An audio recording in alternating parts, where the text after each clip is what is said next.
पिछले दिनों जातिवाद का मुद्दा, दलितों पर एट्रोसिटी का मुद्दा काफ़ी चर्चा में रहा। एक के बाद एक अलग अलग राज्यों से खबरें आई जिसने पूरे देश भर को झकझोरा और तमाम चर्चा चली और तमाम कैंपेन चले दिल्ली से लेके तमाम राज्यों में।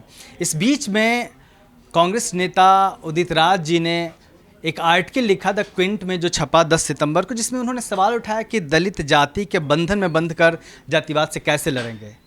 सर, मेरा सवाल यह है कि आपने जो सवाल उठाया, मैंने पढ़ा हुआ आर्टिकल, काफ़ी इंपॉर्टेंट आर्टिकल लिखा आपने, तमाम मुद्दों पे आपने बात की। आपको क्या लगता है, जब जातिवाद एक सबसे बड़ा सवाल है समाज के सामने आज भी, कैसे लड़ा जाए? सबसे ज़्यादा जातिवादी दलित हैं। सबसे ज़्यादा जातिवाद फैलाया बहुजन आंदोलन ने। जातियों को कहा कि जातियों का संगठन बनाएं और जातियों का संगठन बना करके ध्रुवीकरण कर दिया। और हालत ये हो गई है कि उपजातिवाद भयंकर बढ़ गया है। खुद तो जाति न छोड़े और सवर्णों से उम्मीद करते हैं कि जाति छोड़ दे। उदाहरण मैं देना चाहता हूँ, इतनी लड़ाइयाँ हमने लड़ा और जो भी हो सकता है 97 से लेकर इस समाज के लिए हमारे द्वारा या परिसंघ के द्वारा ही अधिकार दिया गया। चाहे 5 आरक्षण विरोधी आदेश की वापसी की लड़ाई हमने लड़ा, जीते। SC/ST एक्ट मायावती जी की सरकार ने ख़त्म किया था, इलाहाबाद हाई कोर्ट से लड़कर के जीते, बचाया। निजी क्षेत्र में आरक्षण का मुद्दा हमने उठाया। लाखों जो पोस्ट खाली थी जगह जगह पे भरवाया हमने। इसके अलावा भी पार्लियामेंट में प्राइवेट सेक्टर में रिजर्वेशन हो, इसके बिल पेश किया। सुप्रीम कोर्ट का कई बार घेराव किया हमने। रचनात्मक कार्य हमने किया, अधिकार देने का काम हमने किया। लेकिन जाति में जात खोजते हैं। मैं उदाहरण देना चाहूँगा कि कैसे ज़्यादा दलित जातिवादी है। मोदी जी तेली जाति के हैं, लेकिन ब्राह्मण, बनिया, वैश्य ने उनको अपनाया क्योंकि फ़ायदेमंद है। यहाँ पर तो चमार चमार को नेता मानेगा, खटिक खटिक को मारेगा, वाल्मीकि वाल्मीकि को मानेगा। लाभ से लेना देना नहीं, जाति प्रेम में जुड़ा हुआ है। खुद जातिवादी हो, खुद जातियों का संगठन खड़ा करो। कोई धानुक जाति का, कोई जाटो समिति बना रहा है, कोई पंचायत। अम्बेडकरवादी कहते हैं, इनको लानत है। डॉक्टर अम्बेडकर ने जाति विहीन समाज की स्थापना किया था। तो खुद तो जातिवाद करें और दूसरों को कहें कि जातिवाद न करो। ये जो जालौर की घटना थी हाथरस की, जातिवाद का प्रतिफल है।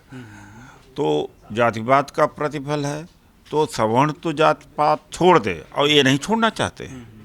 तो ये तो दोहरा चरित्र से समाज बदलता नहीं है। और जो लेख है वो कई जगह छपा, नवभारत टाइम्स में छपा, राजस्थान पत्रिका में, महाराष्ट्र टाइम में, लोकमत टाइम्स में भी, और प्रभात खबर में भी, कई जगहों पे। उसमें आपने एक दो विषय उठाए हैं काफ़ी इंपॉर्टेंट कि एट्रोसिटी एक्ट बचाने के लिए दलित समाज के लोग सामने आते हैं, रिजर्वेशन की जब बात होती है तब सामने आते हैं, लेकिन जब बड़े पदों पे दलितों को जो नहीं पहुंचने दिया जाता, तमाम सेक्रेटरी के पदों पे, जॉइंट सेक्रेटरी के पद जो महत्वपूर्ण होते हैं, जहां से तमाम लोगों का जीवन बदल सकता है, लाभ पहुंचा सकते हैं, या फिर कोई नेता जो सवाल उठाता है कि भावुक मुद्दे पर आ जाते हैं, मीडिया हवा दे देती है और लोग अपनी राजनीति चमकाने के लिए, चेहरा चमकाने के लिए और नेता बनने के लिए पहुंच जाते हैं।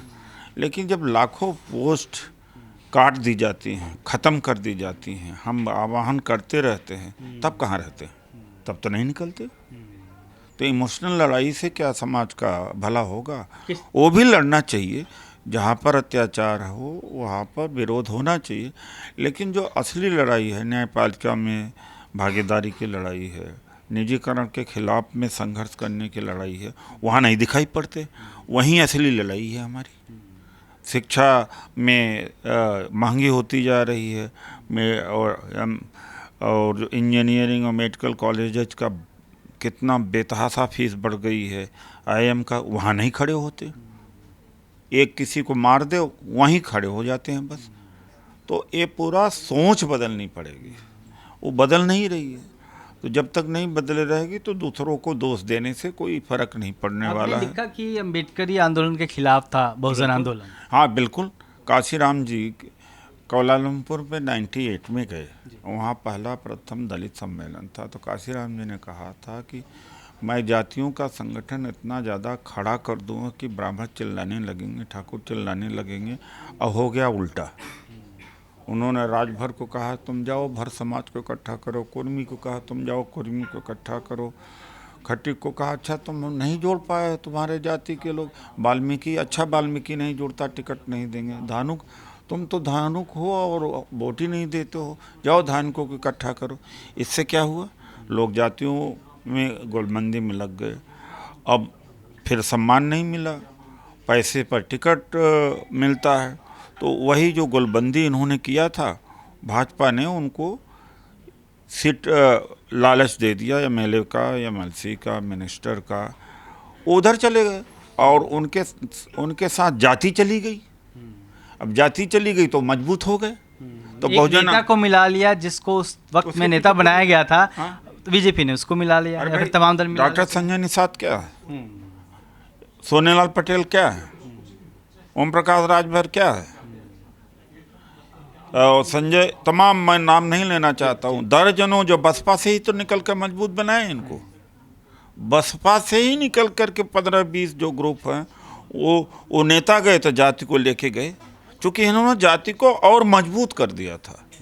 तो मनुवाद को सबसे ज़्यादा मजबूत किसने किया, इन्होंने किया। लेकिन अंधा समाज अभी अंधभक्त बना हुआ सोच नहीं पा रहा। चुनौती इससे कैसे निपटेंगे, आखिरी सवाल है। बड़ा मुश्किल है। मैं बहुत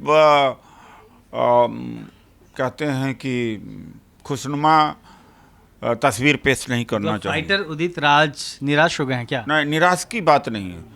झूठ क्यों बोल दे जब ये सुधर नहीं रहे हैं, ये जाति में जात खोज रहे हैं, ये सुधर नहीं रहे हैं, और आपस में सब जगह छोटी छोटी जातियां बना रखा, केवल सवर्णों की आलोचना के अलावा इनके पास कोई काम नहीं है, मुद्दे पर आते नहीं।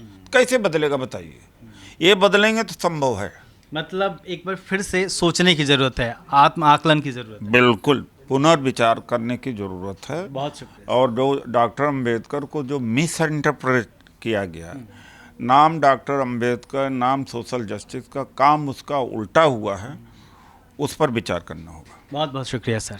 तो निश्चित तौर पर दलित समाज को अपनी मुद्दों को फिर से समझना होगा, और जो जातियों की राजनीति है उसको भी देखना होगा कि किस तरीके से आगे बढ़े। कैमरामैन वीरेंद्र के साथ मैं अशोक दास, दलित दस्ता।